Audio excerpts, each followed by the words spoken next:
लीजिए सुनिए प्रेमचंद की लिखी कहानी आदर्श विरोध। वाचन समीर गोस्वामी का है। महाशय दयाकृष्ण मेहता के पांव जमीन पर न पड़ते थे। उनकी वो आकांक्षा पूरी हो गई थी जो उनके जीवन का मधुर स्वप्न था। उन्हें वो राज्याधिकार मिल गया था जो भारत निवासियों के लिए जीवन स्वर्ग है। वाइसराय ने उन्हें अपनी कार्यकारिणी सभा का मेंबर नियुक्त कर दिया था। मित्रगण उन्हें बधाइयां दे रहे थे। चारों ओर आनंदोत्सव मनाया जा रहा था। कहीं दावतें होती थीं, कहीं आश्वासन पत्र दिए जाते थे। वो उनका व्यक्तिगत सम्मान नहीं, राष्ट्रीय सम्मान समझा जाता था। अंग्रेज अधिकारी वर्ग भी उन्हें हाथों हाथ लिए फिरता था। महाशय दयाकृष्ण लखनऊ के एक सुविख्यात बैरिस्टर थे। बड़े उदार हृदय, राजनीति में कुशल तथा प्रजाभक्त थे। सदैव सार्वजनिक कार्यों में तल्लीन रहते थे। समस्त देश में शासन का ऐसा निर्भय तत्वान्वेषी, ऐसा निष्प्रह समालोचक न था और न प्रजा का ऐसा सूक्ष्मदर्शी, ऐसा विश्वसनीय और ऐसा सहृदय बंधु। समाचार पत्रों में इस नियुक्ति पर खूब टीकाएं हो रही थीं। एक ओर से आवाज आ रही थी, हम गवर्नमेंट को इस चुनाव पर बधाई नहीं दे सकते। दूसरी ओर के लोग कहते थे, ये सरकारी उदारता और प्रजाहित चिंता का सर्वोत्तम प्रमाण है। तीसरा दल भी था जो दबी जबान से कहता था कि राष्ट्र का एक और स्तंभ गिर गया। संध्या का समय था।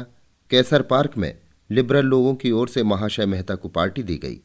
प्रांत भर के विशिष्ट पुरुष एकत्र थे।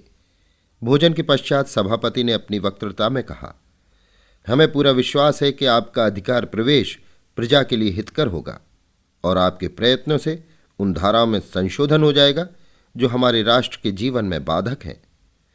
महाशय मेहता ने उत्तर देते हुए कहा, राष्ट्र के कानून वर्तमान परिस्थितियों के अधीन होते हैं। जब तक परिस्थितियों में परिवर्तन न हो, कानून में सुव्यवस्था की आशा करना भ्रम है। सभा विसर्जित हो गई।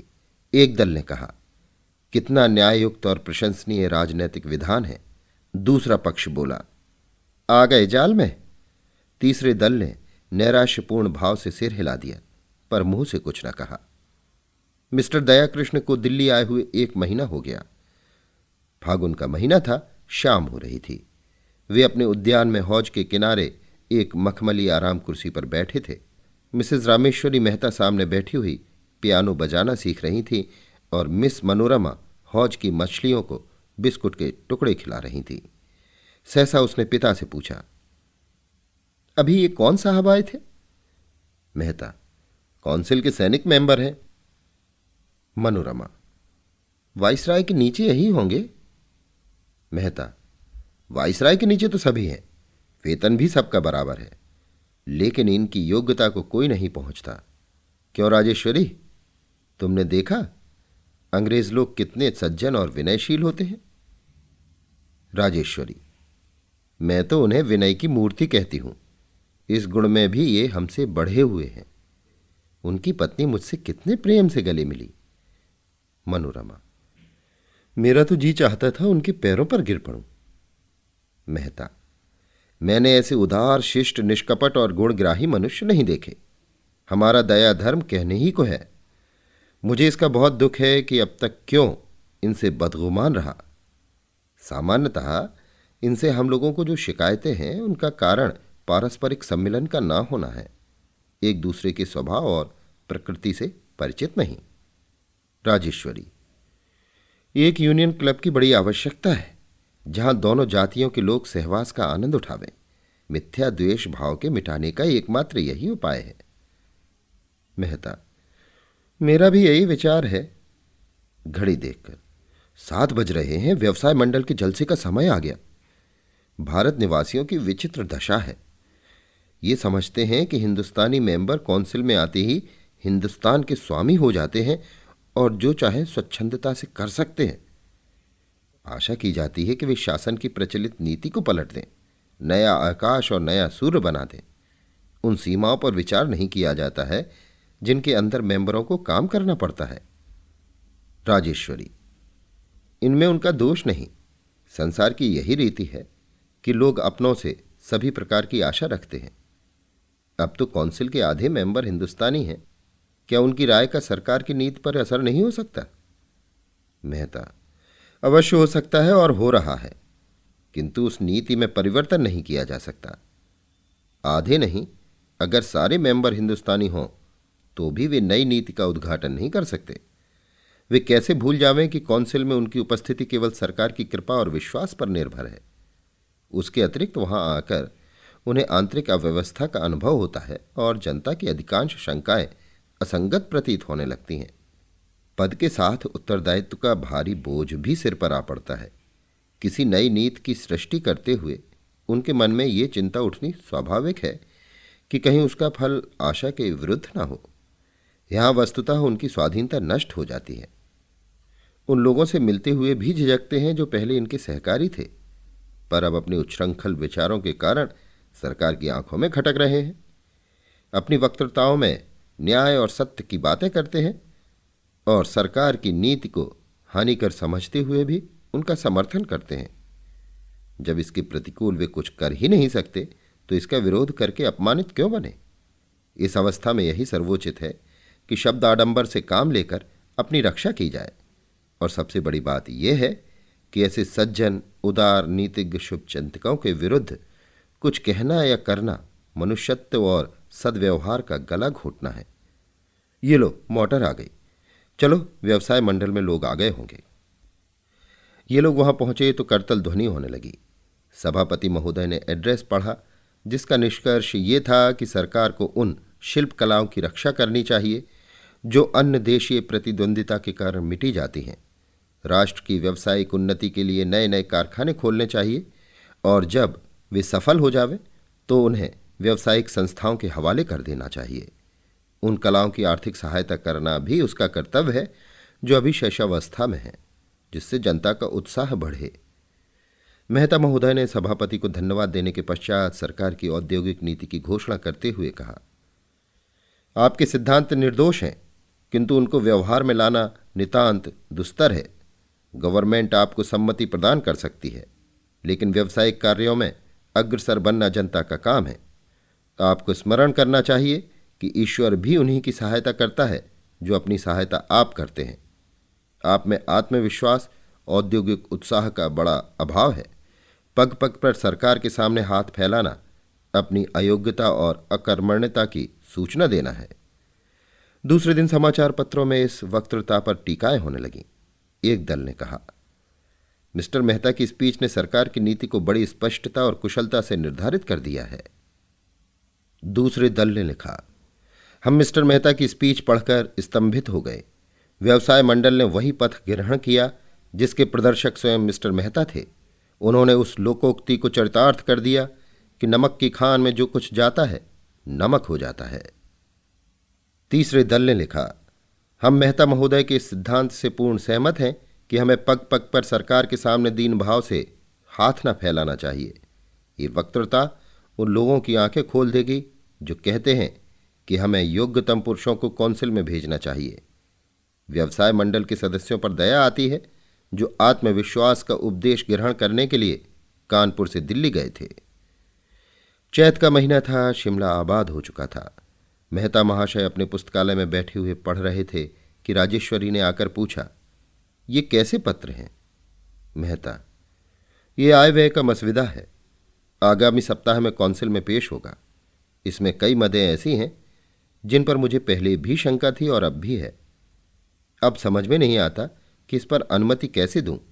ये देखो, 3 करोड़ रुपए उच्च कर्मचारियों की वेतन वृद्धि के लिए रखे गए हैं। यहां कर्मचारियों का वेतन पहले से ही बढ़ा हुआ है, इस वृद्धि की जरूरत ही नहीं। पर बात जबान पर कैसे लाऊं? जिन्हें इससे लाभ होगा वे सभी नित्य के मिलने वाले हैं। सैनिक व्यय में 20 करोड़ बढ़ गए हैं। जब हमारी सेनाएं अन्य देशों में भेजी जाती हैं तो विदित ही है कि हमारी आवश्यकता से अधिक है। लेकिन इस मत का विरोध करूं तो काउंसिल मुझ पर उंगलियां उठाने लगे। राजेश्वरी, इस भय से चुप रहना भी तो उचित नहीं। फिर तुम्हारे यहां आने से ही क्या लाभ हुआ? मेहता, कहना तो आसान है पर करना कठिन है। यहां जो कुछ आदर सम्मान है सब हां हुजूर में है। वायसराय की निगाह जरा तिरछी हो जाए तो कोई पास न फटके, नक्कू बन जाऊं। ये लो, राजा भद्र बहादुर सिंह जी आ गए। राजेश्वरी, शिवराजपुर कोई बड़ी रियासत है? मेहता, हाँ, 15 लाख वार्षिक से कम आय न होगी, और फिर स्वाधीन राज्य है। राजेश्वरी, राजा साहब मनोरमा की ओर बहुत आकर्षित हो रहे हैं। मनोरमा को भी उनसे प्रेम होता जान पड़ता है। मेहता, ये संबंध हो जाए तो क्या पूछना, ये मेरा अधिकार है जो राजा साहब को इधर खींच रहा है। लखनऊ में ऐसे सुअवसर कहाँ थे? वो देखो, अर्थ सचिव मिस्टर काक आ गए। काक मेहता से हाथ मिलाते हुए, मिसेज मेहता, मैं आपके पहनावे पर आसक्त हूं। खेद है हमारी लेडियां साड़ी नहीं पहनती। राजेश्वरी, मैं तो अब गाउन पहनना चाहती हूं। काक, नहीं मिसेज मेहता, खुदा के वास्ते ये अनर्थ न करना। मिस्टर मेहता, मैं आपके वास्ते एक बड़ी खुशखबरी लाया हूं। आपके सुयोग्य पुत्र अभी आ रहे हैं या नहीं? महाराजा भिंद उन्हें अपना प्राइवेट सेक्रेटरी बनाना चाहते हैं। आप उन्हें आज ही सूचना दे दें। मेहता, मैं आपका बहुत अनुग्रहित हूं। काक, तार दे दीजिए तो अच्छा हो। आपने काबुल की रिपोर्ट तो पढ़ी होगी। हिज मेजिस्ट्री अमीर हमसे संधि करने के लिए उत्सुक नहीं जान पड़ते। वे बोल्शेविकों की ओर झुके हुए हैं। अवस्था चिंताजनक है। मेहता, मैं तो ऐसा नहीं समझता। गत शताब्दी में काबुल को भारत पर आक्रमण करने का साहस कभी न हुआ। भारत ही अग्रसर हुआ। हाँ, वे लोग अपनी रक्षा करने में कुशल हैं। काक, लेकिन क्षमा कीजिएगा, आप भूल जाते हैं कि ईरान, अफगानिस्तान और बोल्शेविक में संधि हो गई है। क्या हमारी सीमा पर इतने शत्रुओं का जमा हो जाना चिंता की बात नहीं? उनसे सतर्क रहना हमारा कर्तव्य है। इतने में जलपान का समय आया। लोग मेज पर जा बैठे। उस समय घुड़दौड़ और नाट्यशाला की चर्चा ही रुचिकर प्रतीत हुई। मेहता महोदय ने बजट पर जो विचार प्रकट किए, उनसे समस्त देश में हलचल मच गई। एक दल उनके विचारों को देववाणी समझता था, दूसरा दल भी कुछ अंशों को छोड़कर शेष विचारों से सहमत था, किंतु तीसरा दल वक्तृता के एक एक शब्द पर निराशा से सिर धुनता और भारत की अधोगति पर रोता था। उसे विश्वास ही न आता था कि ये शब्द मेहता की जबान से निकले होंगे।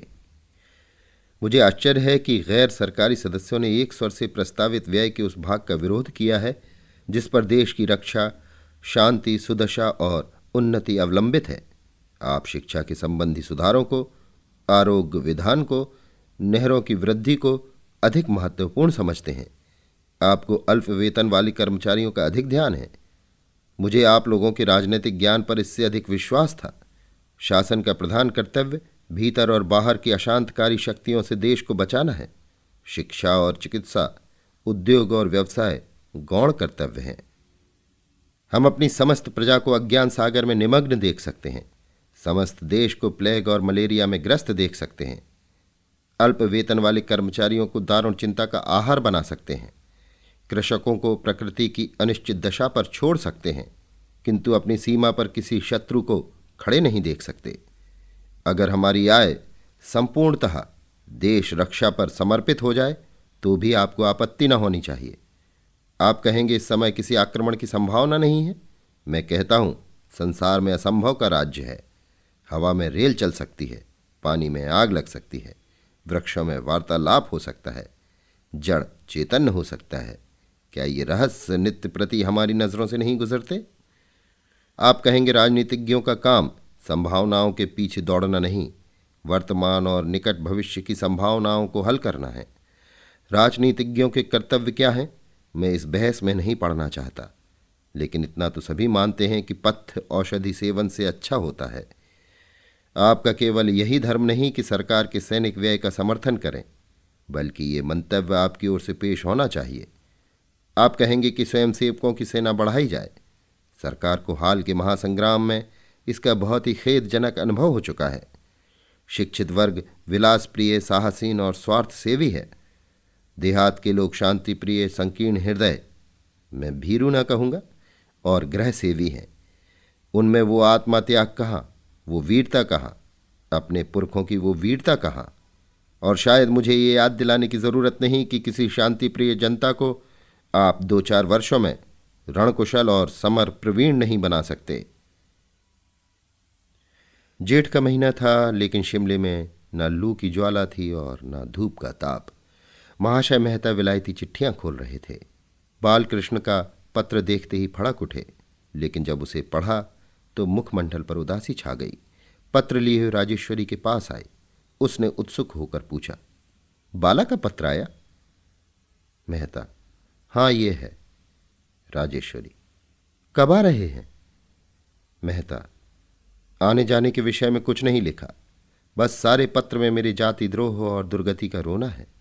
उसकी दृष्टि में मैं जाति का शत्रु, धूर्त, स्वार्थांध, दुरात्मा सब कुछ हूं।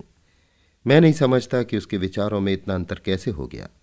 मैं तो उसे बहुत ही शांत प्रकृति, गंभीर, सुशील, सचरित्र और सिद्धांत प्रिय नवयुवक समझता था और उस पर गर्व करता था।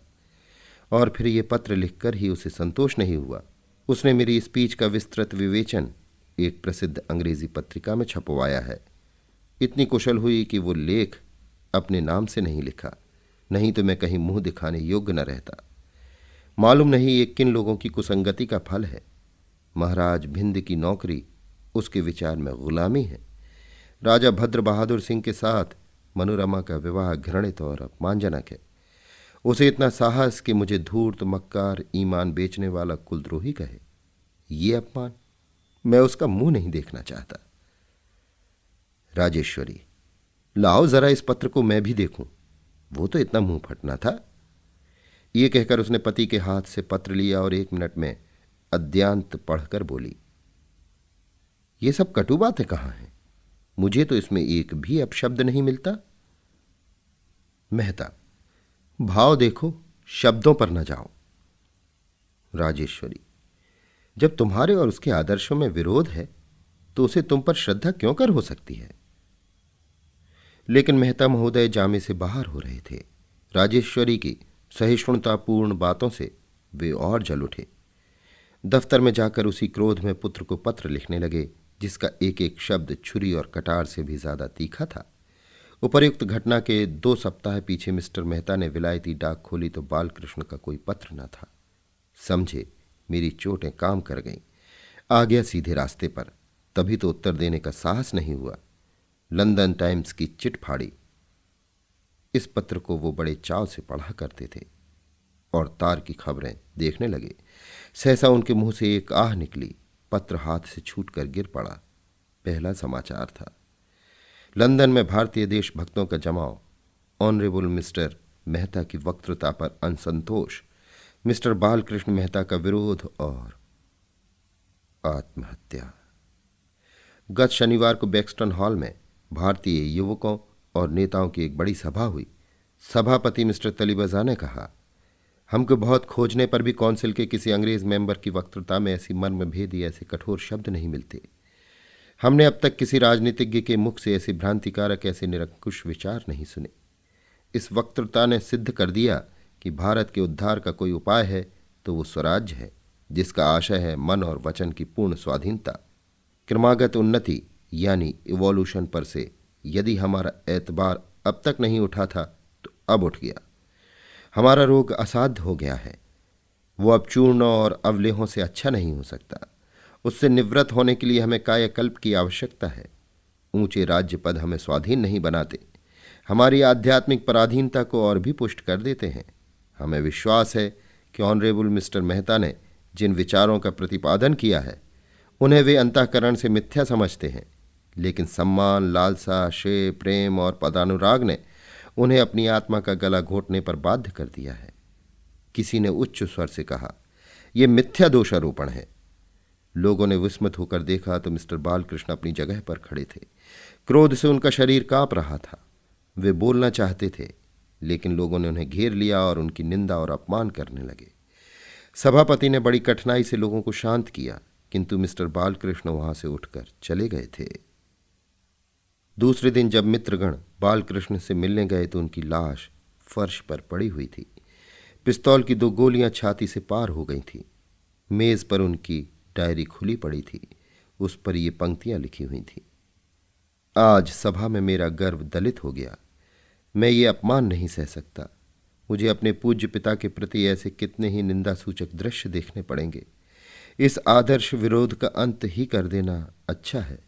संभव है मेरा जीवन उनके निर्दिष्ट मार्ग में बाधक हो। ईश्वर मुझे बल प्रदान करे।